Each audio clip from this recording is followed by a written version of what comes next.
Anastasiya, 77 years old, retired, city of Luhansk.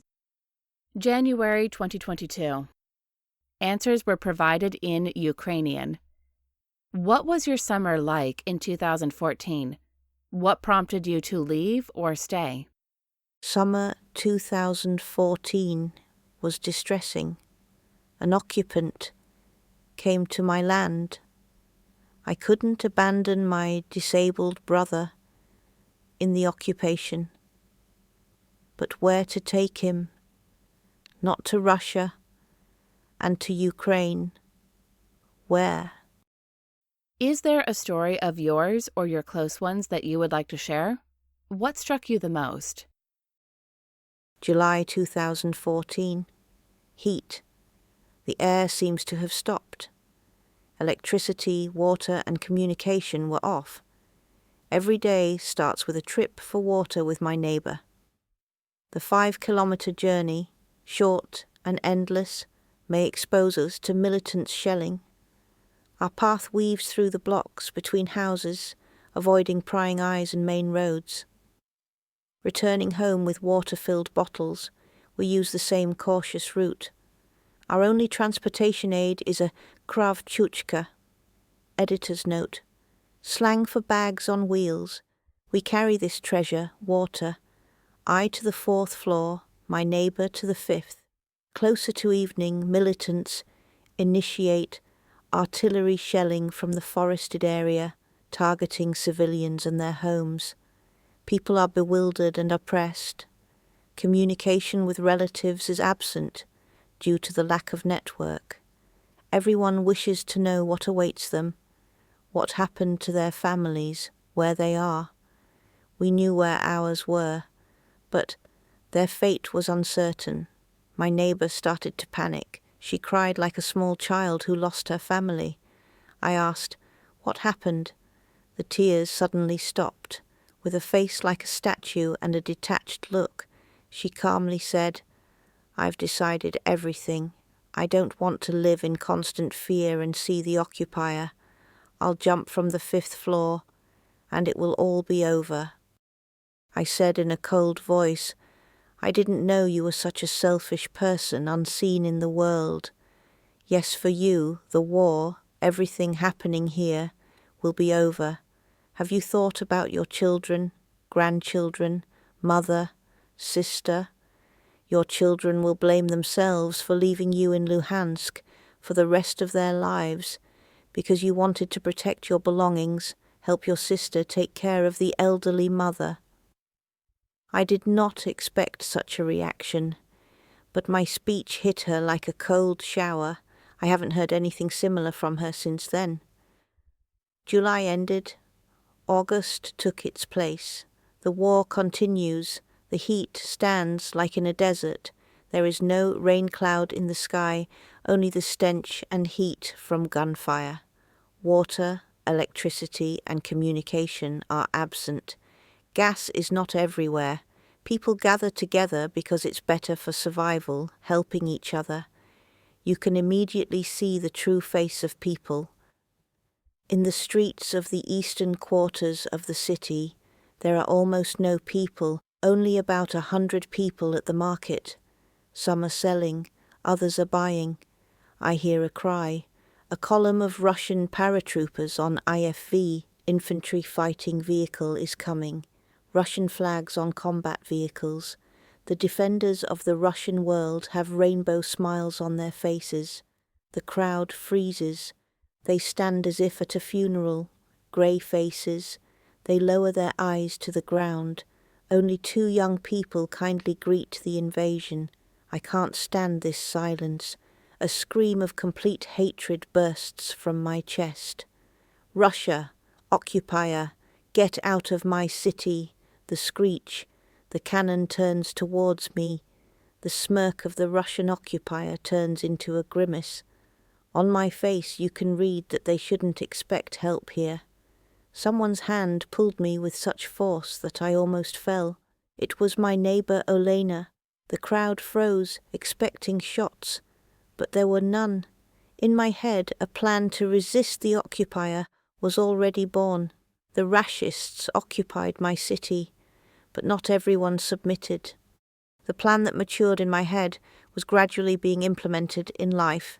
Every evening, under the light of a solar lantern, I wrote pro-Ukrainian postcards, sized 6 by 3 centimeters.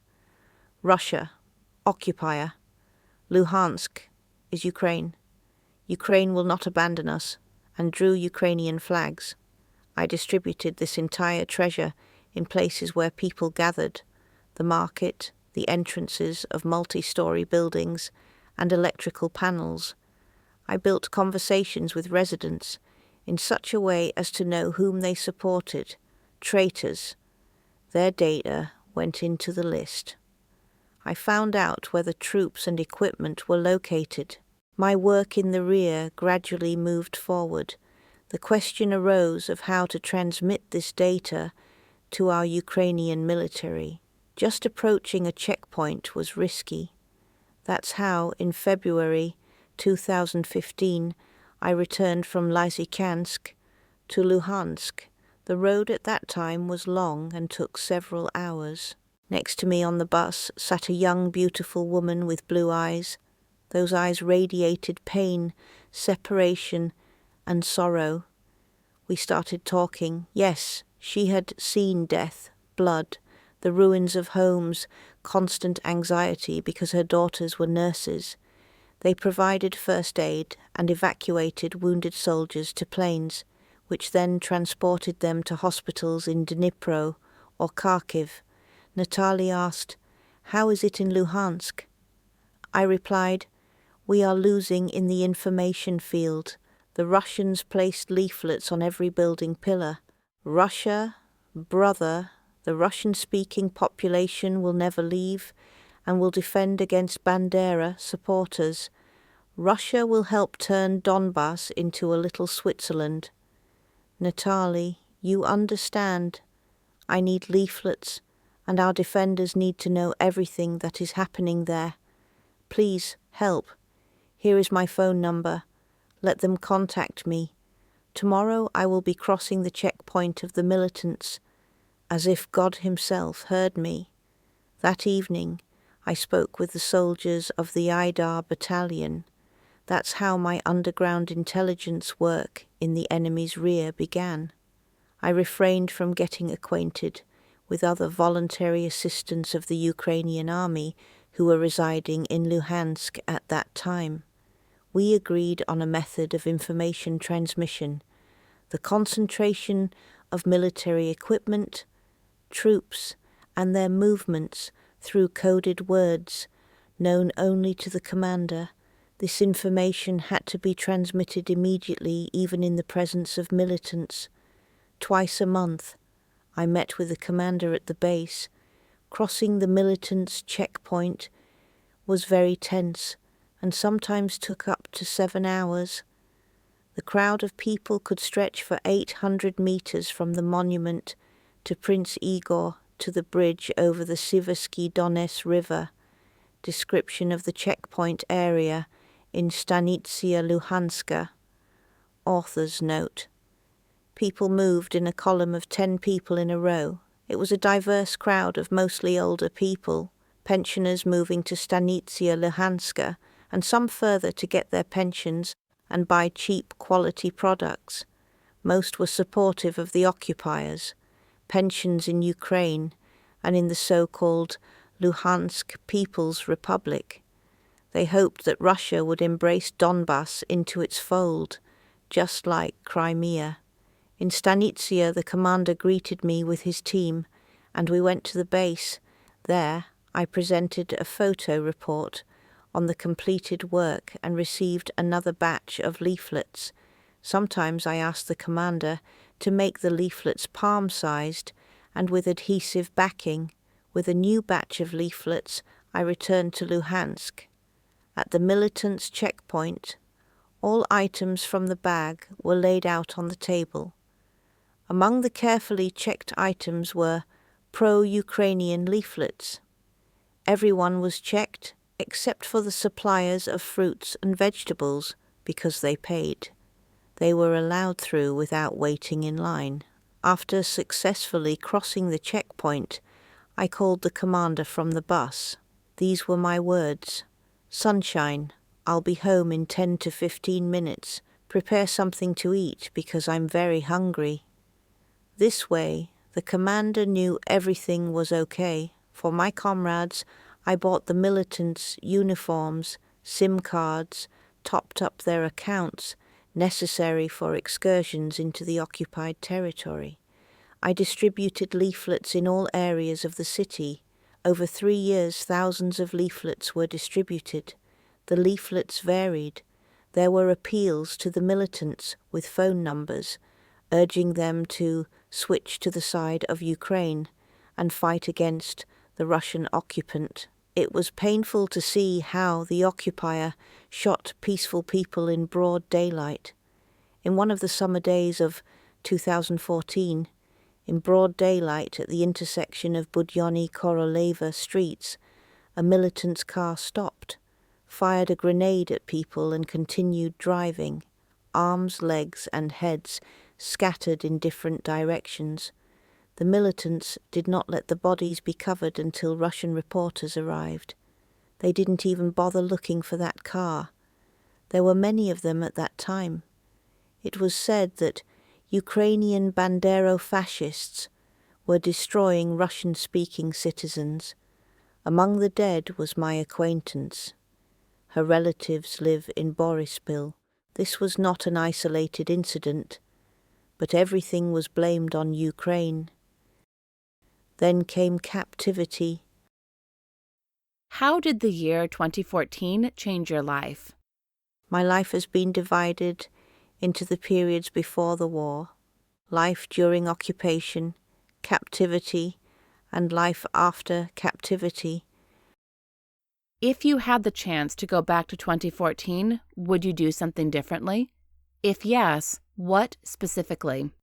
Had I been more cautious, I would have continued to fight alongside my defenders against the occupant. How do you feel about your life now? Do you have any regrets? It's like being a bird released from a cage, but with clipped wings. The actions and words of the authorities are striking. They say there was no need to get involved, to help the Ukrainian army in the fight against the occupant. There is an army that receives funds. They should do their job, and then we wouldn't have suffered. Homes, my deposits, and everything else would have remained. We were equated with the internally displaced persons, with the thief, Yeremenko, and those who were in the ranks of the Zarya militants. Do I regret it? It depends on the perspective. Do you plan your future? If yes, for what term? There are many plans, like those of Napoleon, to legalize my work with the Ukrainian intelligence, recover everything that was taken, and most importantly, my neighbor and I dreamed of seeing the day when the Russian invaders would be punished and would ask for forgiveness from us, Ukrainians.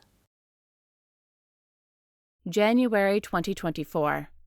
Answers were provided in Ukrainian. On February 24, 2022, a full-scale invasion of Ukraine by Russia began. What was this day like for you? What were your feelings, and how did you react? On 1st of March 2022, I had planned to move to Irpin to the accommodation provided by a friend from Luhansk. The apartment was in a new building, not yet ready for comfortable living, but it was a roof over my head where I could have my own space. I had to do some things myself: wallpapering, nailing skirting boards, hanging curtains to make the apartment cozier. My friends brought a refrigerator and a washing machine. I still needed to buy an electric stove and a sofa to have a place to sleep. On 23rd of February at 11 p.m. they installed a stretch ceiling there.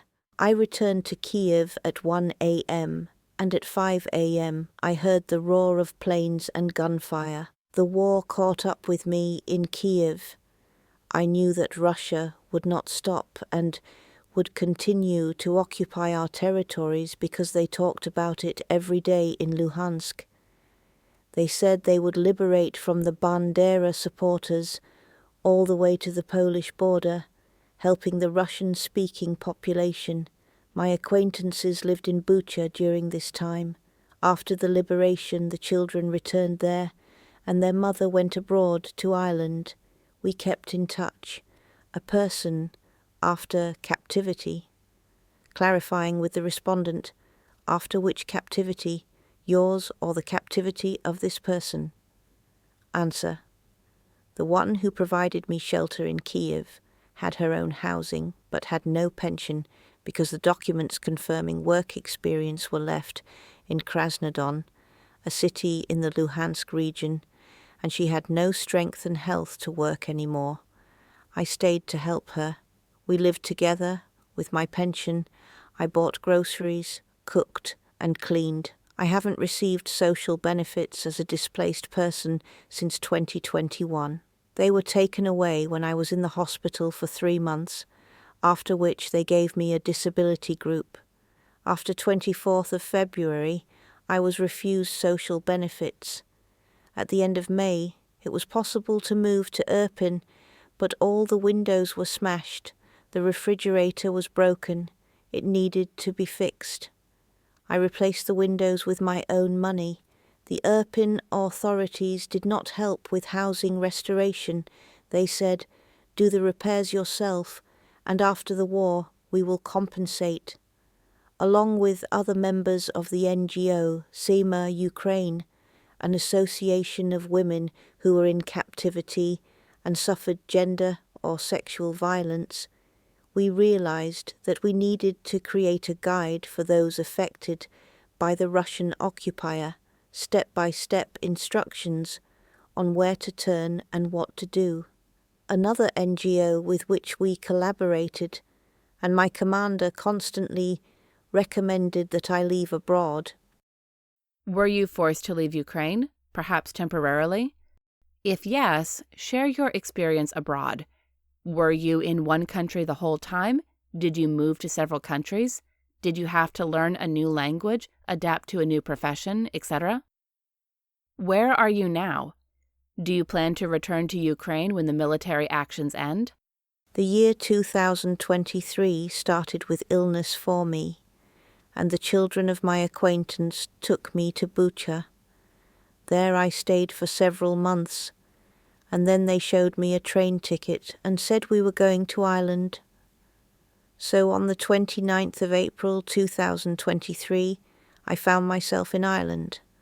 The country is amazing. A mild climate, beautiful landscape, and wonderful people, but frequent rains negatively affect health.